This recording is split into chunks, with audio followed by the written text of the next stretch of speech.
Well, thank you all for waiting, and thank you for joining us for this event.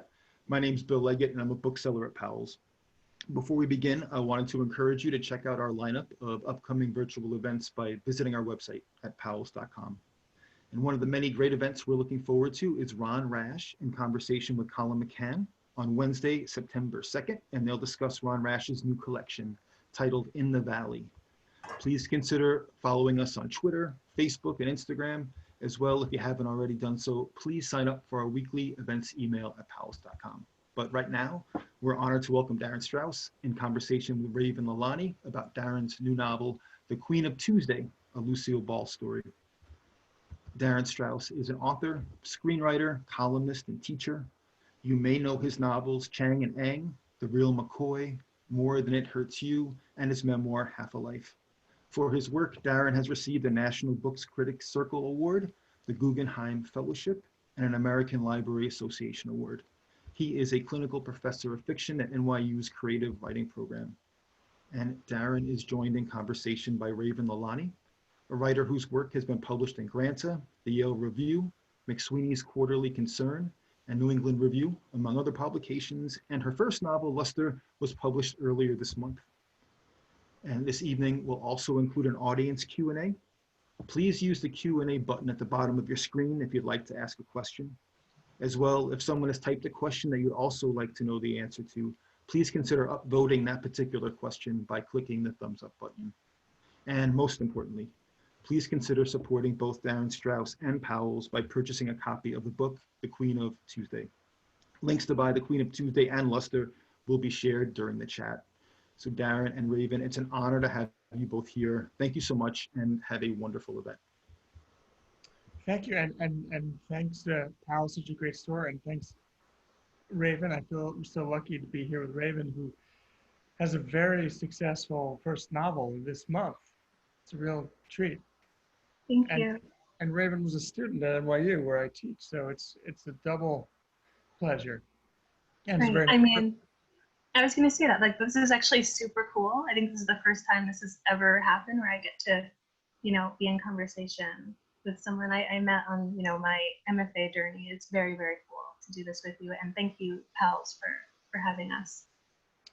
Yeah, thanks everybody for coming too. So I guess I'll start just by reading a little bit. We were saying before we started that I think Zoom readings are sort of, my dirty secret is I think readings themselves are sort of boring, but generally, you can handle 20 minutes of it, and it's always fun to see the writer and to ask questions. But on a Zoom event, I think it's even harder. So I'm going to read really briefly. I'll tell you a little bit about the book first, and then I'll read from chapter 2. So the book is called The Queen of Tuesday, as you heard, and it's a sort of an odd book. It's the story of my grandfather, and it's a family memoir about him, and he's named, and it's nonfiction in that bit. And it's also the other hand, it's a sort of biography of Lucille Ball's golden period. She's the most famous woman in American television, still probably. And there's a bunch of cool stuff that I learned about her, which we'll talk about, I think. This book ended up, I think, being sort of my feminist novel. Hopefully people will agree. Actually, a reviewer said that already. And then the fictional part is there's a passionate sexual affair that the book portrays, and that's between my grandfather and Lucille Ball, because they actually met once at a party thrown by Donald Trump's father. And so, of all things. That's where the book begins. But I don't want to read that scene because it's a very big scene. So I'll read something sort of more intimate. This is the second chapter. And so my grandfather, the only thing you need to know is my grandfather's nickname is Hold On, which is a long story. And so this is Lucille Ball in Buffalo. She is a total failure at this point. She hasn't made it yet in television, and she is trying to convince CBS that she should get her own television show. by doing a tour of small towns across rural America, which happened. She had to convince CBS that America would accept an interracial marriage because she was married to Desi Arnaz, and they said, well, America will never accept a redhead and a Cuban. And she said, no, that's not true. And so this tour is where we start. And it's not going so well at the beginning.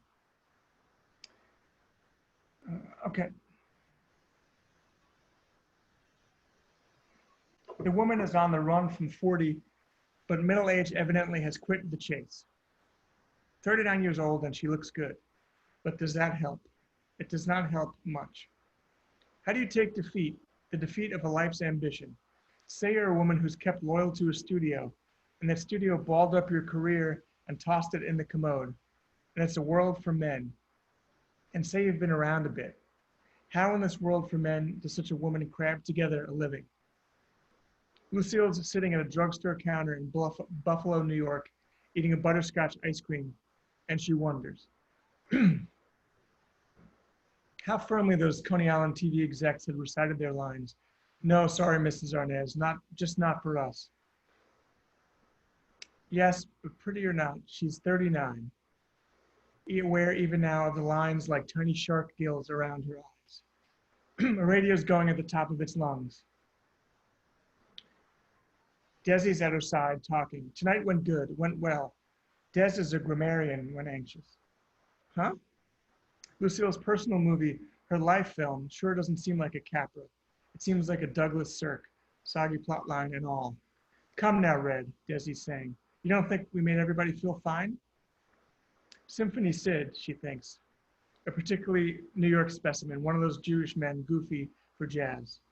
Jewish men. This is her thinking back to my grandfather. Hold On had rolled up to her again at the end of the Coney Island night, after she'd thought they'd said goodbye, and it had been lovely, on the beach near the city in the rain.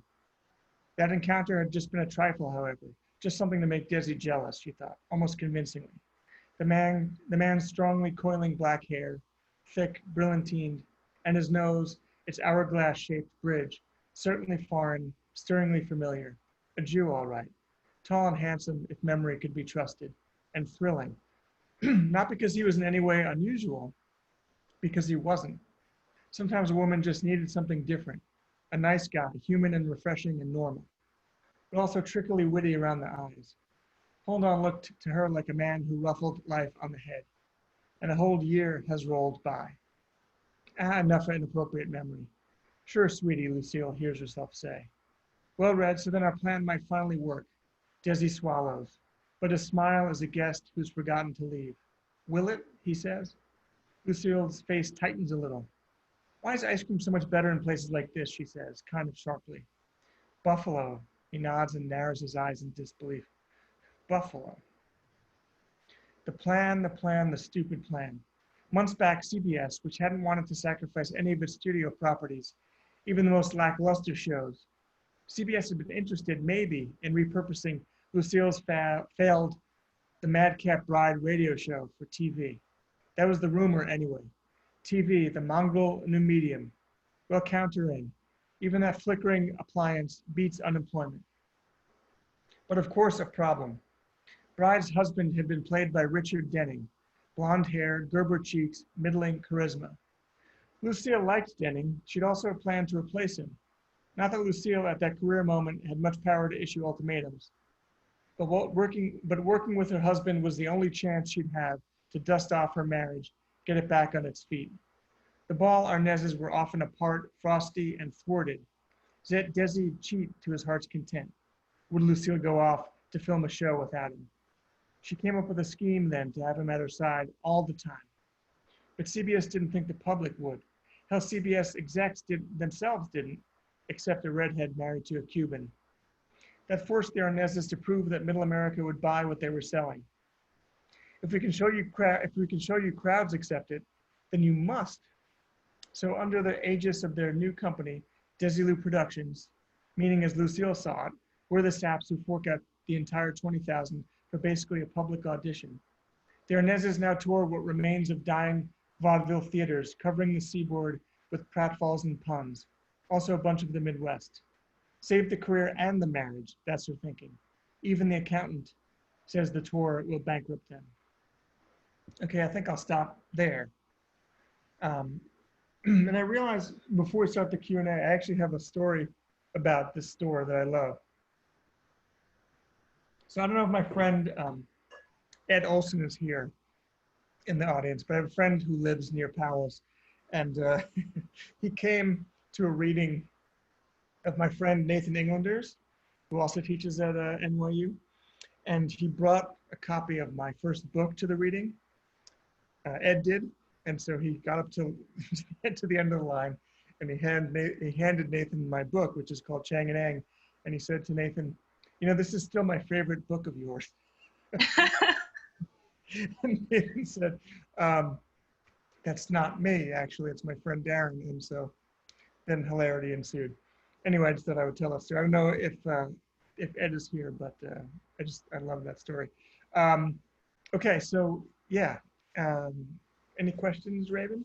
Yeah, I mean, that was really beautiful. I feel like your book has like a couple strands, and one is, you know, Lucille's sort of her ambition, her desire, and how that kind of manifests in the projection of a marriage on TV and what that against what her marriage actually is, but also this affair. And I wanted to ask where you started when you started writing, how you started. How I started writing. Sorry, I was distracted because someone just poked their head in. That's the problem with Zoom meeting. A naked person just popped their head in. Where I was actually right here. This is my bed.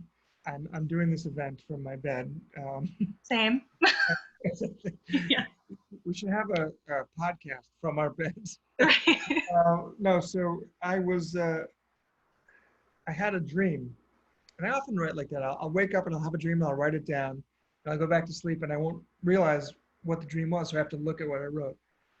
So that happened years ago. I wrote this thing. I woke up and I had this incredible idea, I thought, and I wrote it down. I went back to sleep. And then I woke up and I had no idea what it was, but I knew I had written something. So I said, okay, great. Here's my next book. And it just said Lucille Ball. And I said, what the fuck is that? Why Lucille Ball? And I think I wrote Lucille Ball and Papa Izzy, which is weird too. But then I did a little research and I found out that both my grandfather, who was a real estate guy in New York, and Lucille Ball were at this party thrown by Donald Trump's father. And at this party, Trump Sr., because he was kind of like his son, like a master manipulator of the press, and could hide when he did bad things. So Trump's father bought Coney Island, the waterfront.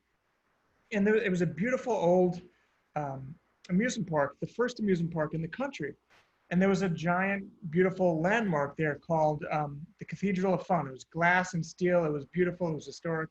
And so, of course, Trump wanted to tear it down and replace it with shitty housing. So in order to avoid the scandal of that, he threw a party and he handed out bricks.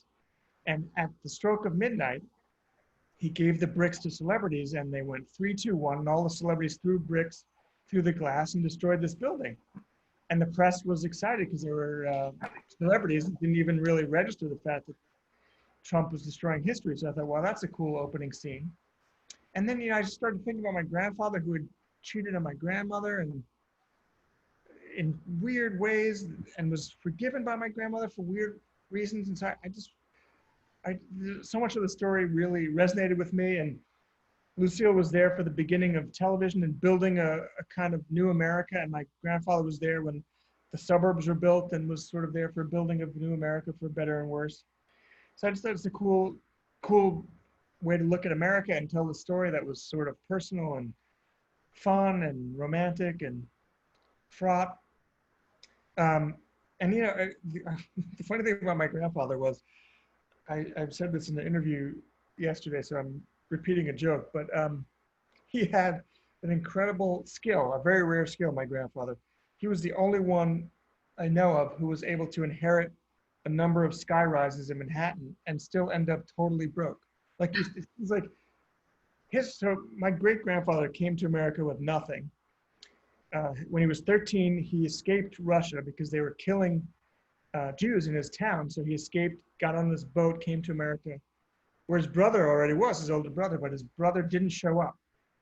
So my great-grandfather, with no English, no money, and no skills, just walked off into New York City, and then somehow 20 years later walked out a millionaire. It was like an incredible immigrant story. And my grandfather, his son, wanted to be a poet, and my great-grandfather said, no, you have to take over the family business. And so what happens when you give the business to a poet is by the time I came around, all the money was gone. Like, you know, so I should have been rich, but I mean, you know, my father lost his house to the bank. We've had a tough financial time, my family, for almost no imaginable reason. So that was fascinating to me too. And I think, you know, I became a writer in a way to sort of avenge my grandfather. And my grandfather, he left my grandmother for her best friend. But my grandmother, her whole life, talked about him as her husband, even after they were split up. So this, one of the saddest things I've ever seen live was I was at my grandmother's deathbed, and she was talking right before she died to the nurse about her husband. And we all knew her husband was living with another woman and had been for 30 years. So there's just a lot, you know, there's a great Yiddish saying, which is a family is doomed whenever a writer is born into it. So I had to answer these questions. And so this is the family story. Totally. You know, and I feel like in your book, there's often a friction between what you actually want, you know, and what you should want, right? Like wanting to be a poet versus being a builder, right? Wanting to stay in the marriage versus wanting to pursue, you know, a possibility that is more exciting and that is more new. Can I ask what your research was really like? Good. That's a really good point. And I think I'm just always fascinated by guilt and trying to do the right thing and being torn by morality versus what you want. Right. Yeah. All right. So I saw someone ask the question, how do you know they didn't have an affair in real life? I don't know for sure, but it would be unlikely, I think.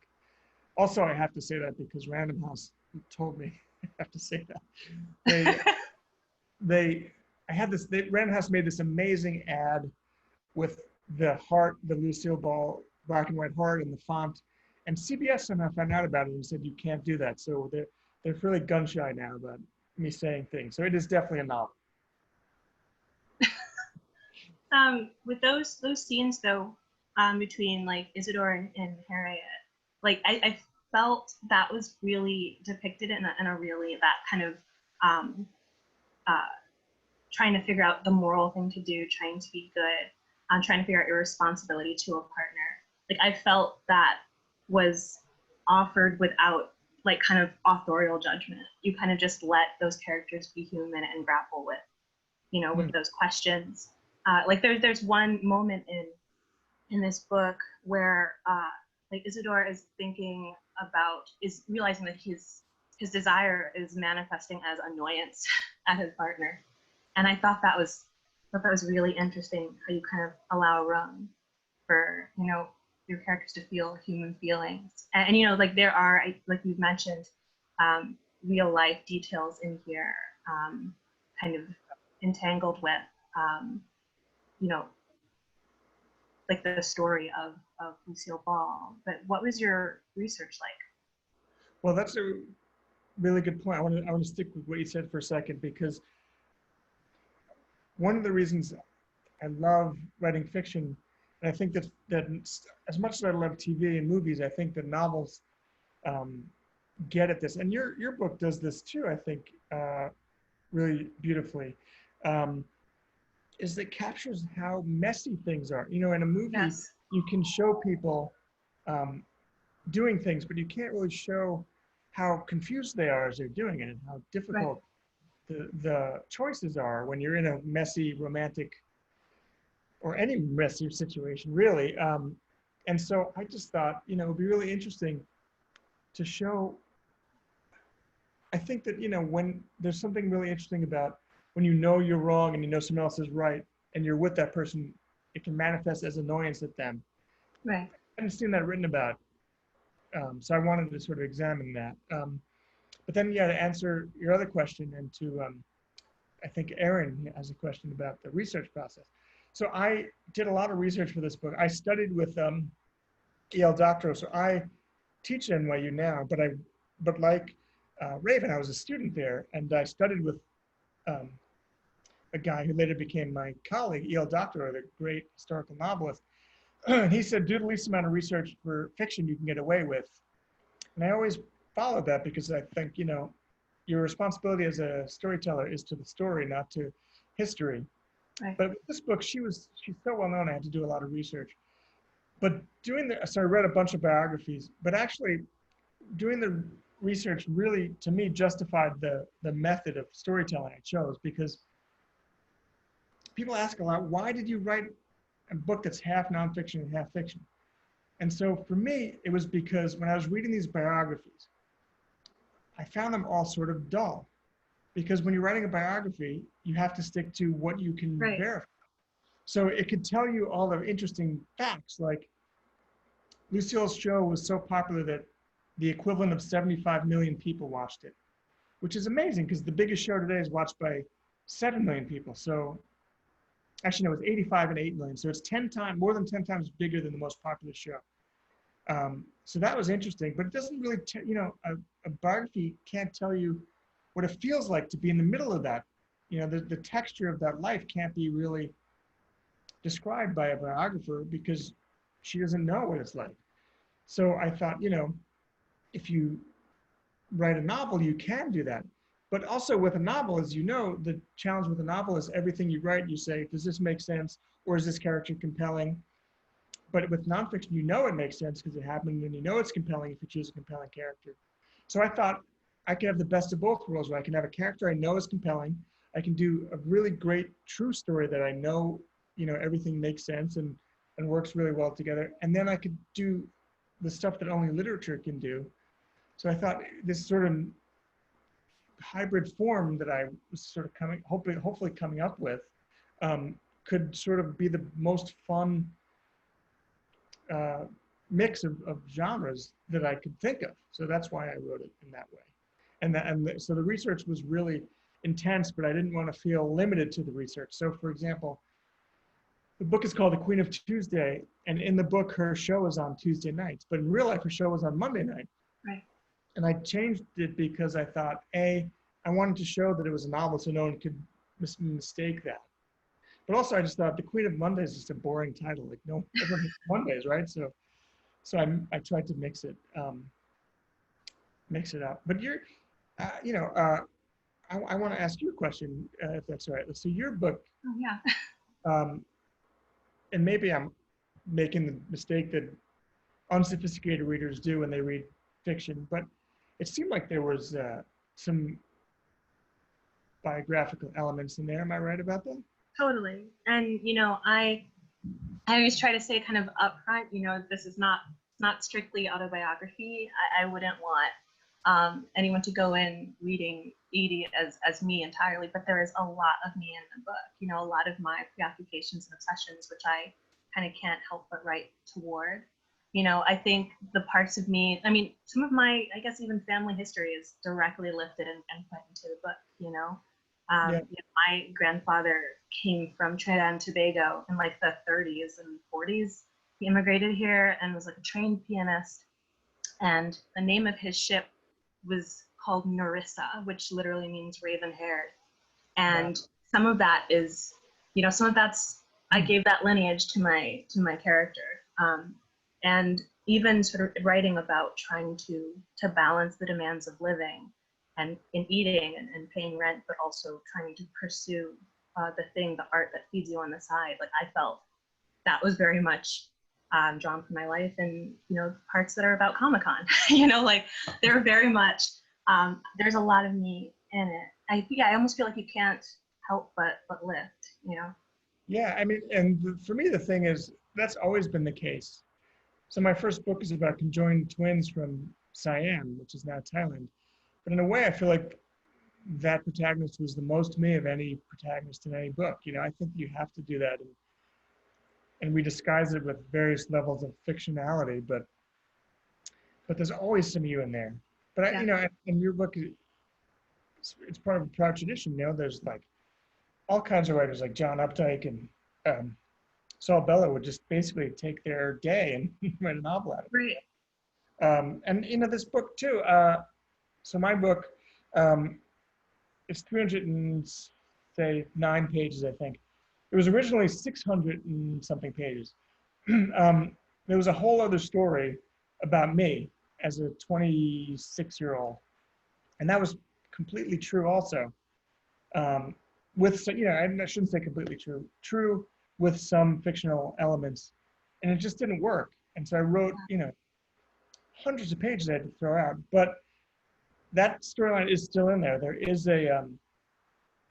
a thread in the book about me, a character named Darren, but it actually is only 12 pages long. It was a full plot line, and now it's just sort of the thread that holds the book together. So it's funny how books, you know, are put together. I just think, you know, that's something that I think a lot of people don't realize when they're reading a book, that it's so mutable, it's so changeable. And I was really bummed out about doing all this writing and throwing it out, but I guess that's what I had to do. And I was sort of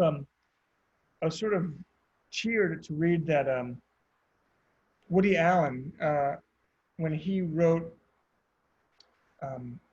Annie Hall, that was originally a 3.5-hour murder mystery that he cut out all the murder stuff. Oh. So, you know, hopefully that's the only way I'm like Woody Allen. But, you know. I feel, you know, sorry, go ahead. No, I mean, you said that you felt, I mean, it always feels terrible, right, to kind of have to throw out a bunch of a book or a bunch of a project. But I always feel that even the stuff that you throw out is the work that got you there. Yes. You have to remind yourself that. But, right. You know, but 300 pages was, you know, that's a year and a half of work at least. Yeah. You know, so, but, you know, I'm very happy with the book. So, and I've been really lucky, as you have been as well. Your reviews have been great. But I've been it's so scary putting a book out in the world, especially in the pandemic. So yes. I'm so gratified about with the reviews, like they've been so nice. So I've been really lucky in that way. So I did want to ask about what it is like, you know, to write a female icon, because I think that, you know, the story as it appears in the book is absolutely kind of preoccupied with the, you know, the very female specific problems and quandaries of seeking fame, of trying to get a foot in the door. You know, I feel in those sections you can feel the lights, and you can feel the sweat, and you can feel her needing that laughter, right?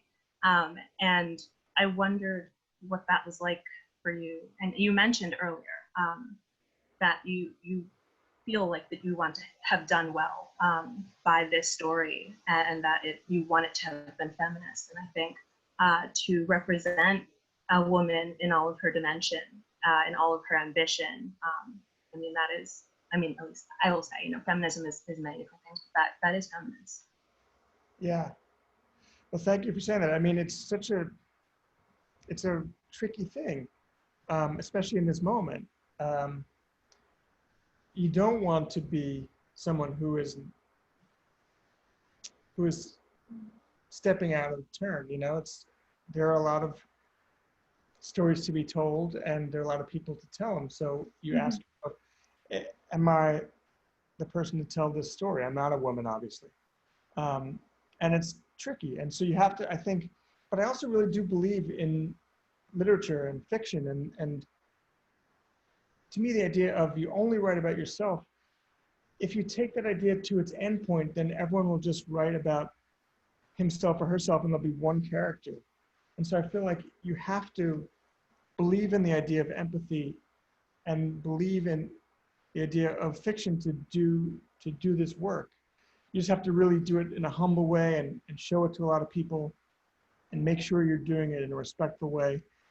You know, I mean, I do think there is such a great history of that. I mean, you know, I think some of the great female protagonists in literature are, you know, Madame Bovary and Anna Karenina, who were written by men in a much less enlightened time as well, you know?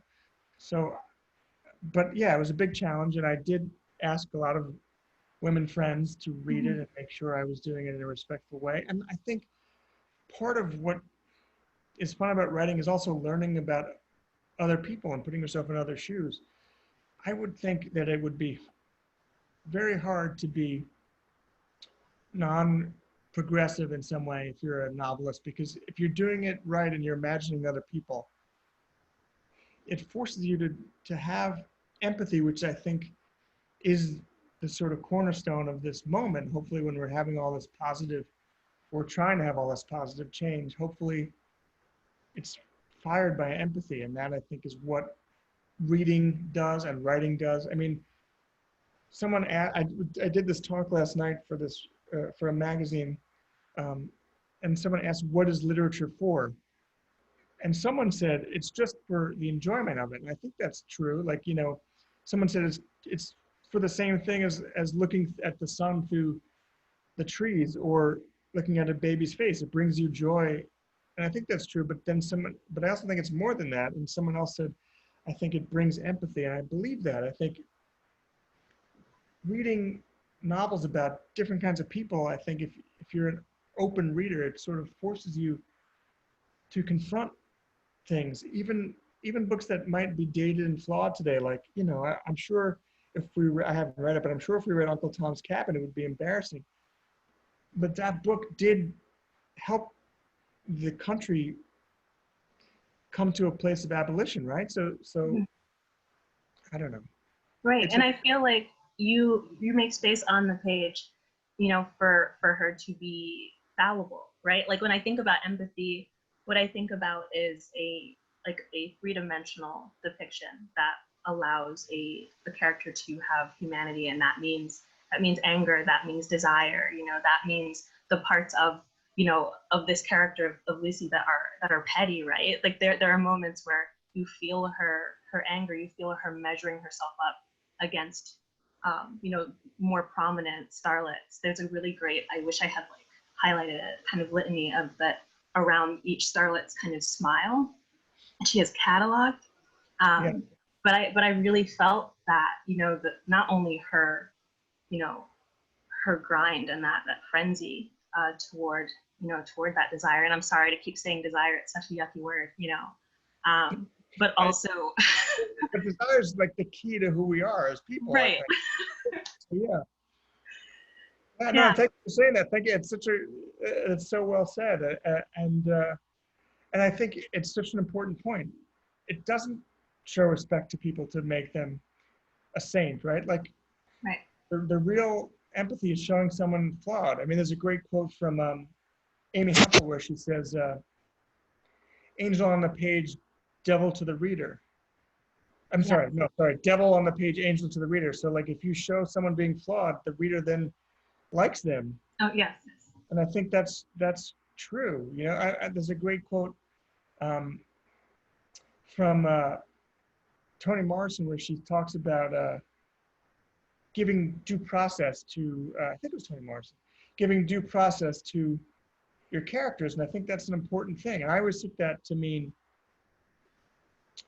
or maybe it was Saul Bellow. I think it was Saul Bellow who said that. But anyway, it was some great writer who said that. And I think it means you're like a defense attorney for your villains and a prosecutor for your heroes if you're doing your job. I love that. If someone is like a saint on the page, you'll say, yeah, she's a good person, but here's what she's really thinking when she's doing those good things. Or someone's like, he's a villain, but you know, here's why he's a villain. So you have to sort of make characters complex, not just for the story, but to give them the respect of that's right humanity, right? And I think like even as a reader, I feel deeply suspicious of like right, an angel on the page. Like I feel almost in those characters the authorial hand trying to guide me to a specific moral conclusion. And I feel like if you as a reader can arrive there on your own with the human facts kind of presented non-judgmentally, then that's the better thing. At least that's my opinion. Yeah. Yeah, and I think that, well, so I'm not sure if the last thing I said, Toni Morrison said, she actually said, but I know this is something she said. She said famously that you imagine a book you want to see in the world and it's not there, so you put it there. And so I think that is part of also what drove me, and probably what drove you too. Yes. In your story, because your story, one of the things I loved about your book was it captured being a young person today in such a fresh way that I hadn't seen before. And so you put that into the world, and and with my book, I felt like I hadn't seen a book mix memoir and fiction and nonfiction in the way that I thought would be really fun. And so I wanted to do that. And there's a great quote I read from John Updike where he was saying, after Herman Melville, there were two kinds of books, where one was like Henry James, where it was very minutely observed, slow, beautiful prose. And then there was Theodore Dreiser stories, which are big and about America and have great page-turning plots. So I thought, I want to try to do a book that's both. Like, I remember after my second book came out, I did this event for Barnes & Noble. Probably shouldn't say that at Powell's, but a man's got to eat, right? So, and this executive from Barnes & Noble said, there are two kinds of books. One is a really slow book that's literary, and one's a page turner. So I feel like I've spent the rest of my career trying to prove her wrong. You could do both. Yes, yes. I very much, I think that, this is a way, oversimplification of it, but I do think that I don't know, that, not parallels is the wrong word, but that distinction is often made. Fun is unserious, and I think that they're not mutually exclusive. It can be both. And movies don't have that problem. I think about great movies that are both, right. The Coen brothers do both really well. Very much. So yeah. Can I ask what you? This is maybe a weird question, but what you would hope readers would take away from the book? Wow. Well, so I remember seeing George Saunders say, whatever you want readers to get from your book, be it uplift or some message, it depends on what he called pleasure bursts. The book has to be enjoyable in some way and give you pleasure enough to keep pushing you through it. So I guess going back to what we were just talking about, I want it to be a pleasurable reading experience. But I guess I would also want people to know more about what made Lucille Ball so special. And so I guess I'll give a little bit of her story now, really quickly. So her show was so popular. I mentioned that it was 85 million people watched it, or the equivalent, if the country was the size it was now, it'd be 85 million people a week. But it was so popular that the water tables would drop in all the big cities when there was a commercial break, like the reservoirs would go down, because everyone would run to the bathroom. The entire country was flushed at the same time, and that's just nuts, right? That's incredible. Yeah, and it was measured, and it seems like an apocryphal story, but I really checked. It was measured in Detroit and Manhattan, and it's just nuts. And so she was popular, yes, but in terms of her as a feminist icon, she was the first female mogul. So she owned more studio spaces than any studio. So as I'd mentioned, she was a failure until the show. She had tried to make it and failed. Then she had a little bit of a movie career, and then that was over. She was fired by MGM, fired by RKO, the two studios that hired her. And then within years, she owned both RKO and MGM studios. So that was kind of amazing. And the only reason we have Star Trek today is because she took a chance on it as a producer. So oh wow. they pitched it to all these networks, and it was a really bad pitch. It was like, they said, it's going to be the UN in space. And that's really boring. And she was the only one who said, oh, that sounds pretty cool. So basically modern sci-fi and fantasy is because of her, which is really surprising and interesting too. Right. And reruns too, right? Yeah, and reruns too. Yeah. So there was no rerun, and this is done for a feminist reason. So the network said, we can't show you pregnant on air. For some reason, they thought America can't handle a pregnant female body. And she said, no, fuck you, I'm gonna be pregnant and still do the show. But then in those days, they would do 52 weeks a year, so it was just 52 episodes. But then she had to give birth, and CBS said, what are we gonna do? And she and Desi said, why don't you just show old episodes? And they said, no one's gonna go for that. And she said, let's just try it. And so it worked, and then it changed the business forever. Also, as I mentioned, she really pushed to have a marriage on air between a Cuban man and a white woman, which I think, probably had some effect on liberalizing the country, so I just think she was kind of an awesome person. And someone here said, Pia said, so many people watched it later as reruns, and it was again part of our lives. Yeah, I was born way after the show, but I used to watch it when I was homesick from school. That was what I would watch. Same. I watched it on Nick at Night. Like that was where I, it was like Three's Company, Laverne and Shirley, I Love Lucy, All in the Family, The Jeffersons. Yeah. Yeah. But that's the thing. That's what was so different about culture then. Every show you mentioned, I watched, and probably everyone over a certain age watch. And I feel like that's not going to happen again. Like people will say, that's right. Russian dolls, and be like, oh yeah, some people have seen that, or Ozark, whatever it is. Like, right. It's not the same. I feel the same way. I mean, just as a side that almost has nothing to do with this, but I feel the same about music. Like you don't just kind of casually hear, your brothers or your parents' records playing. You don't just kind of casually hear it on the radio anymore. You more kind of seek it out through these, like your Spotify's and your Rhapsodies, and it's a more isolated task.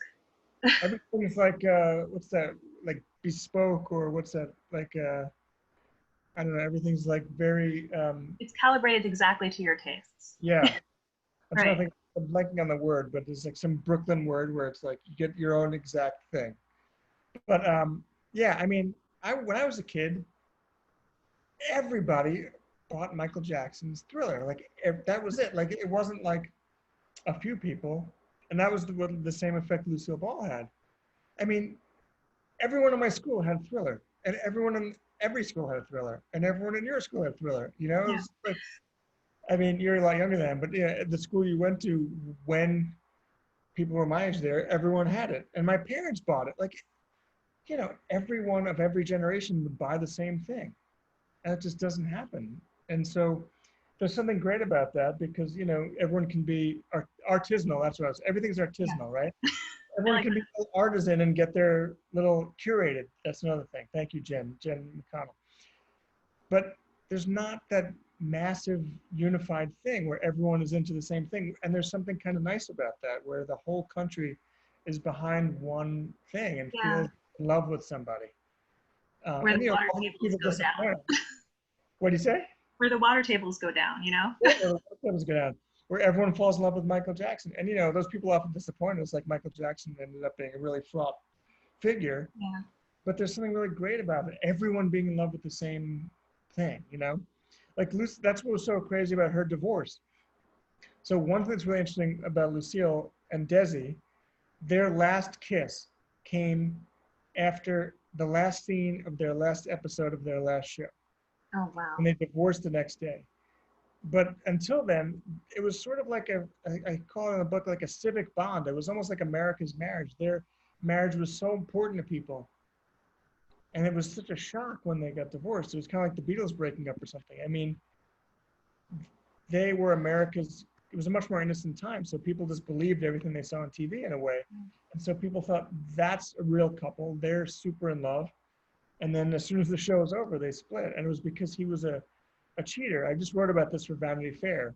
So because I ended up sort of becoming a lay Lucille expert, I've read a bunch of articles about her in the last month. So for Vanity Fair, I wrote this thing about how her show was on at a very prim time. It was such an innocent time that they couldn't show a married couple sleeping in the same bed. Right. Even though everyone knew they were married, they had separate beds on the show. As that happened, the height of their fame, Desi was busted by LA Confidential magazine with 2 prostitutes. And so it was such a popular show Oh, that was just ignored. And she okay. she was also busted for being a communist, which is sort of relevant today too. Right. In the blacklist, people were blacklisted for having communist affiliations. She was caught red-handed, so to speak. She wrote, "I am a communist" in 1936, and that was found in her handwriting. And America was just like, yeah, okay. Right. So she was so beloved that nothing could touch her. It was a cool kind of a fame that. Well, cool is too limiting. It was interesting for America, and I think what she always wanted, but it was very strange. I mean, what part of the book is also an examination of fame and how warping it is. I mean, That's right. in the book, my grandfather fell in love with her, I think in large part because she was so famous. And so he had a fairly happy marriage, met this incredibly glamorous figure, and then had to go home to the suburbs and couldn't live the normal life after that. And I think, fame is so damaging. Look what it's done to our country. Right.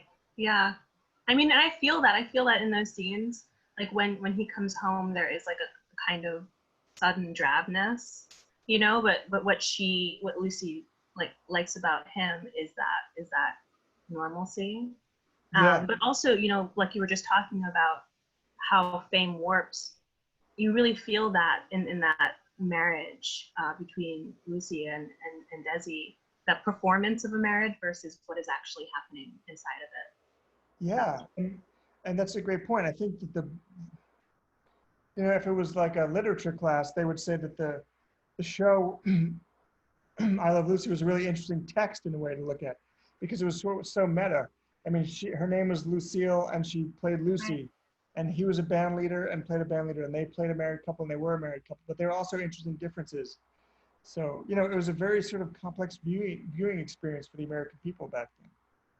I feel like, but we're sort of running out of time. I feel like, should we open up to questions? Does anyone have any questions for either Raven or me?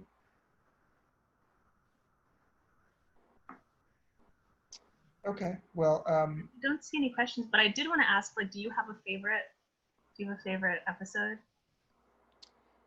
yeah, that's a great point. So I watched a bunch of episodes, and the really famous ones where she's eating the candy or she is Yes. stomping on grapes are great, but there's one with this actor, William Holden, which I thought was great. Maybe it's because it's itself an examination of fame. I mean, the show itself is really interesting in that way, because it's like, she wants to become famous even in the show, in the entire series. And so one of the things I thought was so cool about her too was that I asked myself, why was she so famous? And I think it was maybe just her determination to be famous. So when she was 16 years old, she ran away from upstate New York, came to New York City, tried to become famous. And the producer said, "You're not talented, you don't have it, go home. You're not that pretty, you're not that talented." And this was even more misogynistic a time than now. So looks mattered even more for women than they do now. And she ran away 10 times in high school, every time in New York City trying to make it. So much so that the last time she ran away, her mom met her at the train station with a coat and said, "You forgot." So, and she never made it in New York. Then she moved out to LA. Didn't make it for years, sort of made it, was called the Queen of the Bees because she was in a bunch of bee movies, but then again was fired and then was fired again. She kept going and finally made it on TV.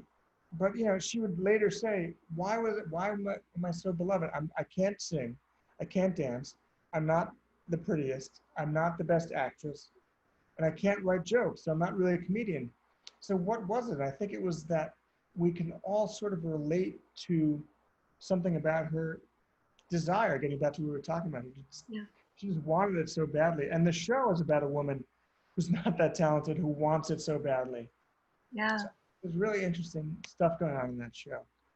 But yeah, I don't know. I mean, I would ask you what your favorite is, but I want to put you on the spot because I don't know if you're watching. Well, I mean, I'm not gonna, depart from what I feel like is most people's answer, which is the conveyor belt, like that is, I mean, it's a real classic. And when you were just talking about what made her famous, I mean, I don't know enough about, I think, film history to say this definitively, but what I think about when I think about Lucille Ball is a real kind of physical comedy, which feels like that was probably radical to have a female body be that, take up that much space and be that physical, during a time like that. Because that's what I think of when I think of her, like that big presence. That's a great point. I mean, up until that moment, all the great film comedians, slapstick comedians were men, right? So there was like the Marx Brothers and right. Charlie Chaplin, and there were female film stars certainly, and then films and obviously talkie film stars. But in terms of slapstick physical comedy, I don't think there was one like her until her, and that's really cool. Yeah.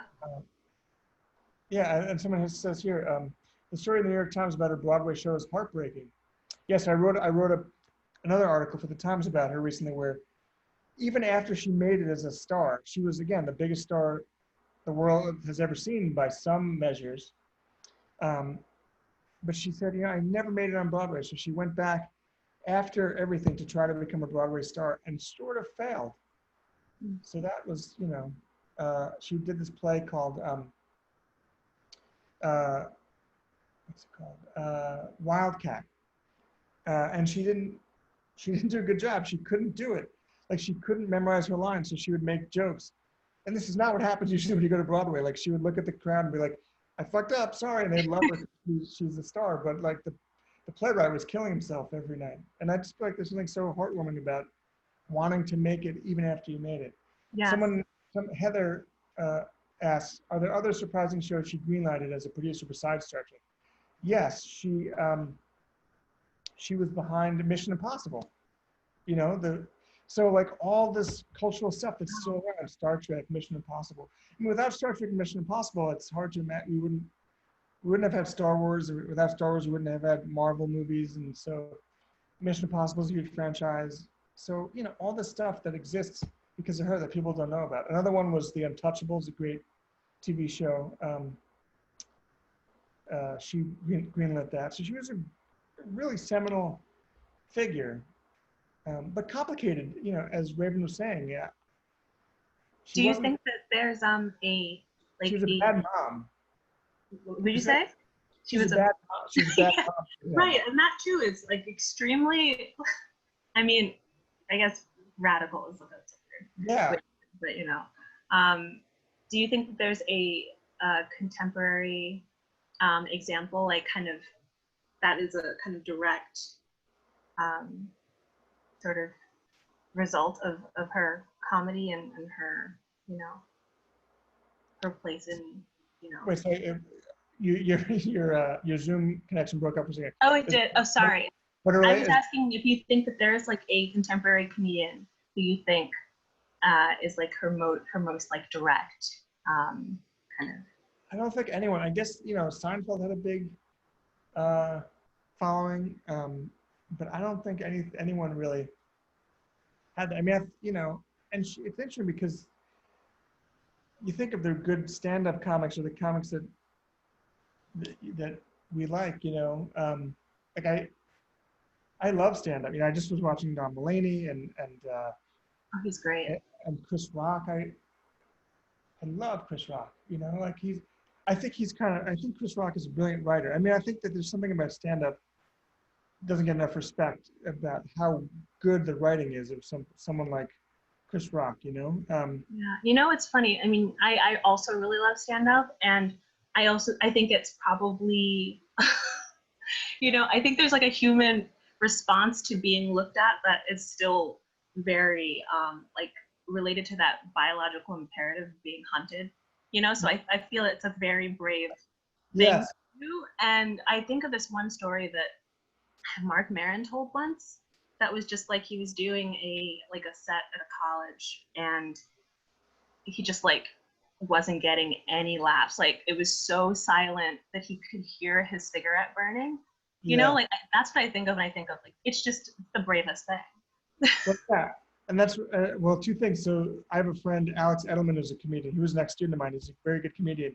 But he started out not knowing anything about comedy. So he went when he was 15 or something, or 13, not realizing he wrote jokes and thought because music sets are 45 minutes that you start out doing 45 minutes of comedy. So he went as a 14-year-old kid with no material and stood there for 45 minutes and just bombed like the ones bombed before it. He went back, and I think that's incredible. But that's why, you know, Dave Chappelle, another great comic who I love, that's why he left, I think, because he felt, you mentioned hunted, like he felt hunted, I think. And so Yeah. he went away as far as he could go. He left the country. But oh yeah, someone, Gene Hogan says, I would choose Carol Burnett. I guess, yeah, she was as similar as you could be, I guess. But that's a long time ago too. Maybe Julia Louis Dreyfus, who was one, yeah, I think before Lucy, before Julia Louis Dreyfus, Lucy had been nominated for the most Emmys for a woman, maybe for any actress, but certainly the actress nominated for the most Emmys was Lucille Ball. She didn't win as many of them. But then, of course, Julia Louis Dreyfus won a lot more, but she's kind of great in that way. But it's just such a different time. All these people didn't touch the same number of people as she did. Right. So like Carol Burnett, yeah, big star, but not like Lucille Ball, where more people watched her, the episode where she gave birth than anything that year, including the inauguration of the president. And so, you know, every week she had numbers bigger than the Super Bowl. So, you know, it's hard to really to fathom how big she was. Oh, Heather asked again, did we talk about race? Yeah, we did. We mentioned that one of the ways in which she blazed ground with Lucille Ball was that she sort of forced America to look at a marriage. I mean, it wasn't quite interracial marriage because you might ethnically say that Desi was white, although, you know. But it was definitely groundbreaking for the time. These things are hard to define, but it was definitely, at the time, it was seen as very much an interracial marriage and very groundbreaking. And they did make fun of his accent a little bit, but she was very clear and fought all the time not to make fun of him and not to have ethnic humor be a thing where he's the butt of a joke because he's right. Different. Like it wasn't mocking him. And so that was, I think, another thing that was pretty cool. Do you think, should we wrap it up? Yeah, I mean, do you have anything you want to add? I don't. I guess, you know, I want to thank you, Raven, for doing this. It was great. This was so cool. You're such a great conversationalist. And you said before that you hadn't done much of this before, and I feel like you definitely do as much of this as you want because you're so great at it. And thank you.